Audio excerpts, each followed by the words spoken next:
Alright, so pulled the DRZ in the other day, and as soon as I stopped and parked it, oil just started coming out. I was like, what the hell? So further inspection told me that the seal was bad.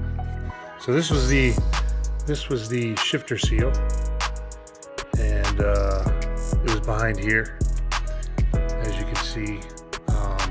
I used this screw basically and screwed it into the seal, which then pulled it out, and that got that one out. So then I got the other one out basically with a screwdriver. This is the new one, got all grease on there, and I was awaiting this spacer to come in, which also has a O-ring in it. So I've got the new O-ring over here,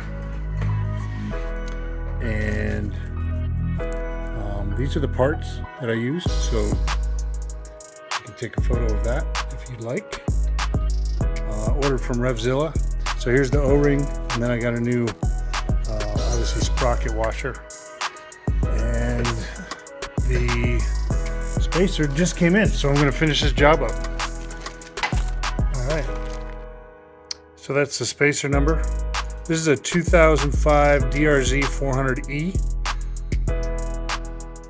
So I need to get that washer, or that O-ring, inside this hole. I'm going to grease it up a little bit and get this inserted.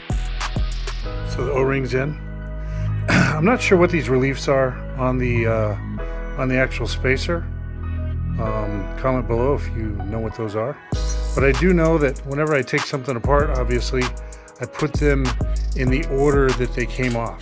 So this spacer was below this, and you can see that the reliefs that are cut into it were in.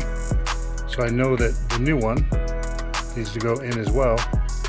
So let's get this on there.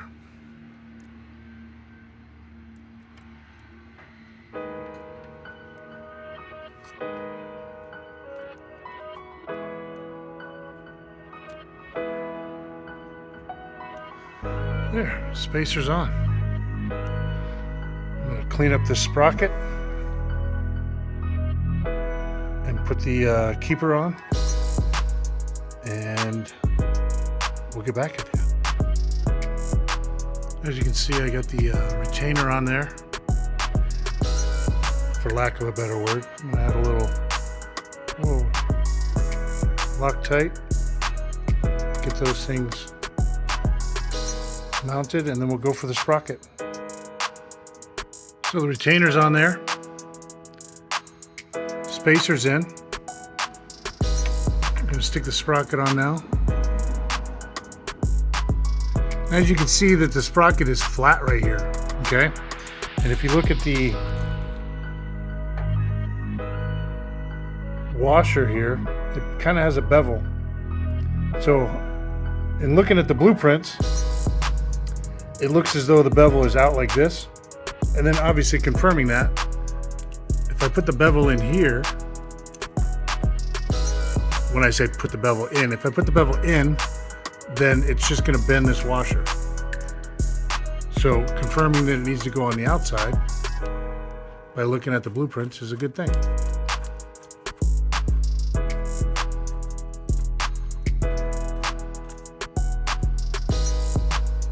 All I need to do is torque that down, obviously put it in gear, put the cover back on, put the chain back on,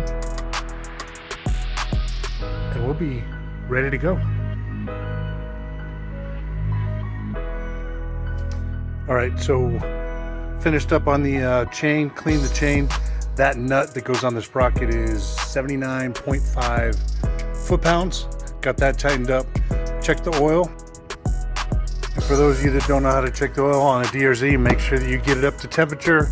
Once you get it up to temperature, turn it off, pull the dipstick, check the oil. Obviously, since I lost some oil, I wanted to refill it. So I refilled the oil.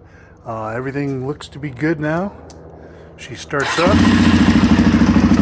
Took her for a spin. All is good.